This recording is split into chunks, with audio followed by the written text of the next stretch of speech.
Hello everyone, this is Sunny kitchen. అందరూ ఎలా ఉన్నారండి? ఈరోజు నేను బెండకాయ పచ్చడి ఎలా చేయాలో చూపిస్తానండి. చాలా చాలా టేస్టీగా ఉంటుందండి వేడివేడి అన్నంలోకి. ఫస్ట్ ప్యాన్లో 1 స్పూన్ ధనియాలు, 1 స్పూన్ జీలకర్ర, 1/4 స్పూన్ మెంతులు అండి. ఎక్కువ వేసుకోవద్దు, మళ్ళీ చేదు వచ్చేస్తాయి మెంతులు ఎక్కువైతే.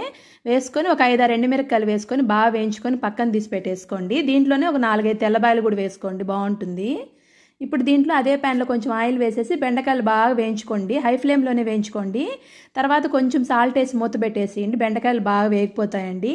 తర్వాత ఇదే ప్యాన్లో కొంచెం నేను చిటికెడు చింతపండు వేస్తా ఉన్నానండి. ఎక్కువ అవసరం లేదండి, ఎందుకంటే ఒక టమోటా కూడా వేస్తా ఉన్నాను దీంట్లోనే. టమోటా కూడా వేసేసి కట్ చేసేసుకోండి టమోటాని బాగా. దీంట్లోనే చిటికెడు చింతపండు కూడా వేసేసి బాగా మగ్గనివ్వండి. బెండకాయ బాగా మగ్గిన తర్వాత తీసేసుకోండి. అంతే అండి, మనం మిక్సీకి కొట్టేసుకోవడమే అండి. మీకు నచ్చిన వాళ్ళు శనగగింజలు కూడా వేసుకోవచ్చండి. మనం ఎండుమిరకాయలు వేయించుకున్నాం కదా, ఆ స్టేజ్లో శనగగింజలు కూడా వేసుకున్నారంటే చాలా చాలా టేస్టీగా ఉంటుందండి. ఇప్పుడు దీనికి పోపు పెట్టుకున్నామండి. దీంట్లో ఆవాలు, జీలకర్ర, పచ్చెనపప్పు, కరివేపాకు వేసి పోపు పెట్టుకోవడమే అండి. అంతే అండి. మీకు నచ్చుంటే లైక్ చేయండి, షేర్ చేయండి, సబ్స్క్రైబ్ చేయండి. బాయ్ అండి.